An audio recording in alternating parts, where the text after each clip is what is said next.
যে 4টি পুষ্টির অভাব: আয়রন ডিফিসিয়েন্সি, শরীরে আয়রন, ভিটামিন বি12 বা ফলিক অ্যাসিডের অভাবে হিমোগ্লোবিন তৈরি ব্যাহত হয়, অতিরিক্ত রক্তক্ষরণ, ব্লাড লস, দীর্ঘস্থায়ী আলসার, পাইলস, ক্যান্সার অথবা নারীদের ভারী মাসিকের কারণে রক্তক্ষরণে হিমোগ্লোবিন কমে যায়, দীর্ঘস্থায়ী রোগ, ক্রনিক ডিজিজ, কিডনির রোগ, ক্যান্সার, লিভারের রোগ বা অটোইমিউন রোগের কারণে শরীর পর্যাপ্ত লোহিত রক্তকণিকা তৈরি করতে পারে না, বংশগত রোগ, জেনেটিক ডিজঅর্ডার্স, থ্যালাসেমিয়া বা সিকল সেল অ্যানিমিয়ার মতো বংশগত কারণে শরীর অস্বাভাবিক হিমোগ্লোবিন তৈরি করে বা লোহিত রক্তকণিকা দ্রুত ধ্বংস হয়ে যায়, কারণে শরীরে হিমোগ্লোবিন কমে যায়।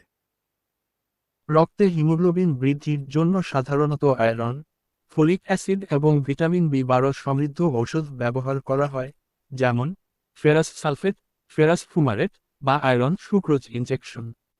এছাড়াও বা পুষ্টিবিদের পরামর্শে রোগজাডাস্টাট, রক্সাডুস্টাট বা ড্যাপ্রোডুস্টাট সেবন করা যেতে পারে। তবে চিকিৎসকের পরামর্শ ছাড়া আয়রন সাপ্লিমেন্ট সেবন করা উচিত নয়। রক্তে হিমোগ্লোবিন বৃদ্ধির ঔষধ ও প্রতিকারসমূহ: iron tablet, ferrous sulphate, ferrous fumarate বা ফেরাস গ্লুকোনেট, যেমন fer in sol slow fe. Vitamin ও খনিজ, ফলিক অ্যাসিড, ভিটামিন বি12 এবং ভিটামিন সি সাপ্লিমেন্ট। খাবার ও প্রাকৃতিক উপায়ে: বিটরুট, ডালিম, খেজুর, কলিজা, সবুজ শাকসবজি এবং ভিটামিন সি সমৃদ্ধ খাবার, লেবু, কমলা, আয়রন শোষণ বাড়ায়।